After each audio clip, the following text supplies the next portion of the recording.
Здравствуйте. Добро пожаловать, проходите. С порога праздничный стол. Хозяин готовился, почему бы и нет. Новоселье – хороший повод.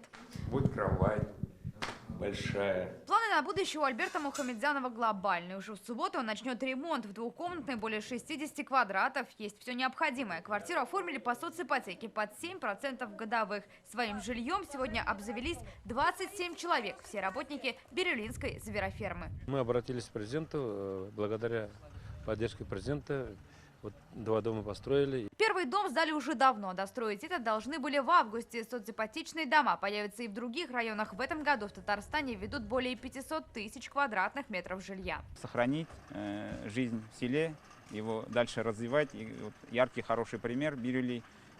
Дома строятся, видим, что есть дальнейшая жизнь, дальнейшее будущее. А вот здесь и трудятся новоселы на Бирюлинской звероферме. Сейчас здесь находится более 10 тысяч животных. Среди них песцы, лисы, норки и даже соболи. В планах у предприятия развивать производство. А значит, чтобы удержать кадры, придется строить еще не одну многоэтажку.